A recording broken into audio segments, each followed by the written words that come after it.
प्रिय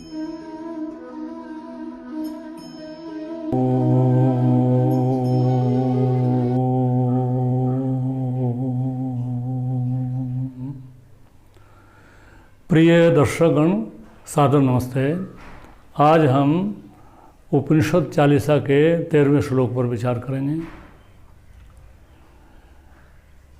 अनेक प्रकार से मनुष्य जाति पूरे विश्व में परमात्मा के होने के संबंध में, परमात्मा का कैसा उसका आकार प्रकार है, इस संबंध में बहुत झगड़े हैं और अनेक प्रकार से लोग बताते हैं। जैसे बताते हैं उसी का आग्रह करते हैं। कोई कहता चौथे आसमान पर, कोई तीसरे आसमान पर, कोई कहीं किसी लोक में बताता है, कोई किसी गोलोक में बताता है, कोई कहीं बताता है।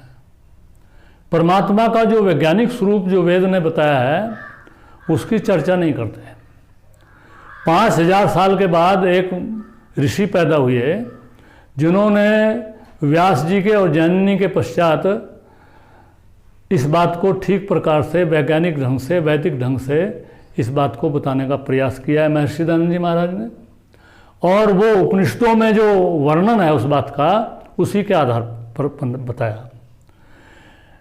तैत्तिरीय उपनिषद में एक श्लोक आता है और श्लोक है, यतो वा इमानि भूतानि जायन्ते येन जातानि जीवन्ति यत् प्रयन्ति अभिशं विशन्ति तद विजिजासस्व तदेव ब्रह्मेति। अब इसमें आप समझिए कि परमात्मा क्या है। परमात्मा किसी लोक में रहता नहीं है, वो सब जगह है। परमात्मा ऐसा है जैसे कि स्लेट होती है, जैसे कि ब्लैक बोर्ड होता है। ब्लैक बोर्ड पर आप कुछ लिखते हैं, मिटा देते हैं, अनेक प्रकार से आप कुछ भी लिख सकते हैं, लेकिन ब्लैक बोर्ड अपनी जगह रहता है। जैसे आप चलचित्र देखने जाने, सिनेमा देखने जाते हैं तो पर्दे पर अनेक चित्र बनते हैं, बनते रहते हैं, बदलते रहते हैं, बनते रहते हैं, बदलते हैं, लेकिन पर्दा ज्यों का त्यों रहता है। इसी प्रकार से परमात्मा अनंत आकार का और सदा रहने वाला सत और सब कुछ जानने वाला आनंद स्वरूप है। यतो वा इमानि भूतानि जायन्ते, जिससे ये सब भूत प्राणी पैदा होते हैं, जन्म लेते हैं, उसमें से निकलते नहीं।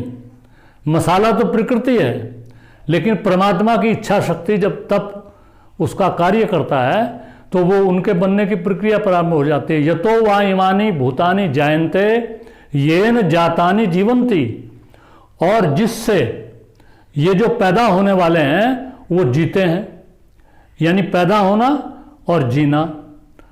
और यत प्रयन्ति, और जिसमें वापस चले जाते हैं फिर लौट करके, अभिसंविशन्ति, और उसमें जाकर के रहते हैं, निवास करते हैं।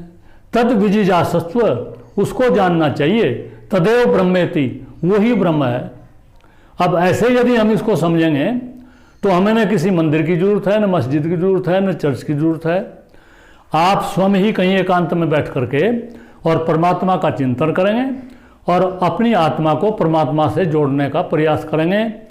प्रपंच से, माया से काट करके परमात्मा से जोड़ेंगे तो निश्चित तौर पर आपका जो मन मंदिर है, और मन मंदिर परमात्मा ने बनाया है। परमात्मा का ये ईंट पत्थर के जो मंदिर मस्जिद बनाए जाते हैं ये तो हमारे बनाए हुए हैं, ये परमात्मा का बनाया हुआ मंदिर है। इसमें आप आत्मा के, परमात्मा के दर्शन कर सकते हैं। इस श्लोक में बहुत अच्छी प्रेरणा इसमें दी गई है। इसको समझना चाहिए और अभ्यास करके हमें अपने आत्मानुभूति का प्रयास करना चाहिए। इति ओम शम नमस्ते जी।